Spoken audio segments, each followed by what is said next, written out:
a founder of a startup, I want to know, in particular, key metrics depending on my stage of growth. So if I'm going through my rapid rate of new customer acquisition, I want to be able to see my new customers. So I need to have a look at my systems, whether that's Stripe, whether that's a spreadsheet, whether that's my app analytics itself, to determine how I see that metric. Once I know where the metric is, I then need to move it into something useful and be able to then monitor it over time. So revenue itself is obviously an aggregated number of key metrics, particularly when it comes to SaaS, that represent the health of my business, the financial health of my business, and how well I'm growing. The ease of which that I can do that, or how do I find out about my revenue, really comes down to the discipline I apply early days when I set up my billing systems, my subscription management systems, and then how readily I can access those data systems over time. That's really what it looks like when it comes to like knowing something about my revenue. So from a step-by-step process, it's not really clinical. It's more, what do I need to see? When do I need to see it? And how often do I need to see it? Do I have the systems in place to collect the data? And then do I have the systems in place to actually analyze and do something with the data itself? So personally for you, like how does that setup look like? Yeah, so we obviously build through Stripe. We have our main subscription management system on Stripe. And so all of our subscriptions are managed through there. So I can use the Stripe native platforms. Obviously, we move it through to our Baremetrics platform and we analyze there. For me, I also have Slack integrated pretty heavily with a lot of my other systems. And I think the key part here is, even though we might talk about Baremetrics, where is your source of truth for certain metrics? So for me, and next week will be a prime example, new month, moving into August, I'll need to do my monthly reports. What am I going to look at? I'm going to look at my Google Analytics dashboard. I'm going to look at my Google Search Console. I'm going to look at my Stripe account, my Mercury account, my Baremetrics account. I've got all of these different areas that I'm going to analyze and put it together to create a health assessment, right? I also have a spreadsheet. As much as I push our clients to move off spreadsheets into Baremetrics, there are certain things that I can't see in aggregate that are easier to see on a spreadsheet. And that's okay. Things like being able to track a conversion rate from certain CTAs in HubSpot across to, say, trial to paid, trial to connected. There's different areas where it makes more sense to import that into a single sheet to analyze. HubSpot's what I didn't mention there. HubSpot analytics have come a long way.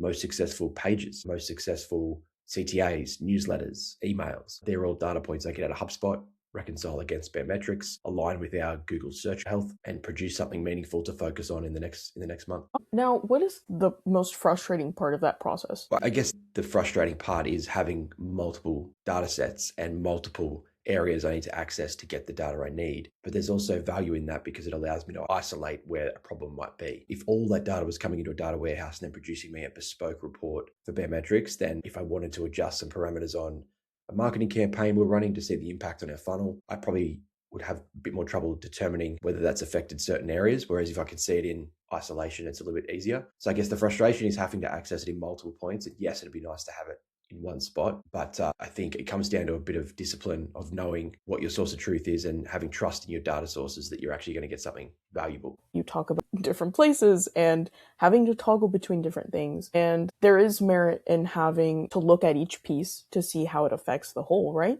But we get to this point of Claude, right? And the idea behind Claude is connecting all of these different tools that were sectioned off. And now we can get to this point of having it all in one go. What would that look like? What would the value be for founders? When I think about how do we end up where we are when it comes to multiple data sources, is that just say early on when we acquire a company or we move into a company, whether we found a company, you generally start with one piece of data that's coming in, like I said. And more often than not, that it's probably going to be based on a free Google tool, whether it's Search Analytics, Search Console, or Analytics. Your CRM is probably something as simple as a spreadsheet. Your billing system is on Stripe and you're looking at those dashboards there. You then grow to a point where you need a better system. That's probably going to be your CRM first. So you need an actual robust CRM to manage your sales. So you migrate something to HubSpot and you realize that, hey, HubSpot's got, can sync with Google Analytics, can sync with marketing platforms, but I'm comfortable using Google Analytics. I'm comfortable using Search Console. So it's no longer just a platform issue, it's a change management piece. You have to convince me, the user,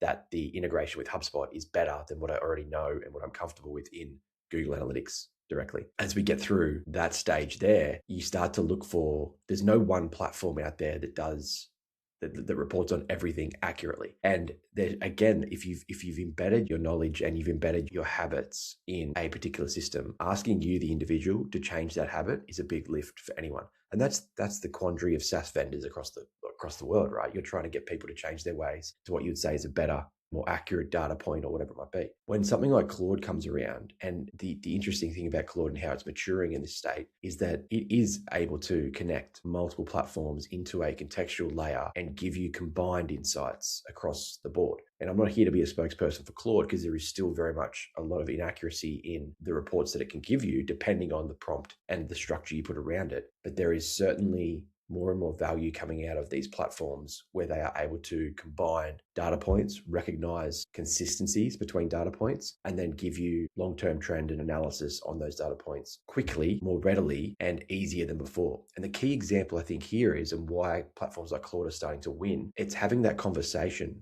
as opposed to clicking through to a dashboard or setting your own parameters via a SQL query. The fact that I could have, say, Baremetrics MCP, my HubSpot MCP, my Xero, maybe Metabase, which is my deeper database analytics tool, all connected in the one chat, and be like, hey, show me the history of this customer. Give me a summary of this customer over the last 12 months with any sales insights as well as revenue insights. So it's going to go to HubSpot for me. It's going to go to Baremetrics for me. It's going to pull the deeper insights from Metabase that maybe not be exposed by the original MCP. And then it's going to provide a conversational layer around that and give it to me in plain and simple speak. If I've set up my Claude correctly, I've probably already put guardrails in place to say, do not infer any additional data, only reference data that's available via the MCP. Any insights you offer should be critically analyzed and passed for accuracy before delivered, or where you have made some sort of inference that you need validation, ask the user first. Like if I put those parameters in place for any conversation, then I know that the outcome is going to be pretty good. We've been able to access that universal layer of data synchronization and analysis that otherwise would have taken us multiple systems to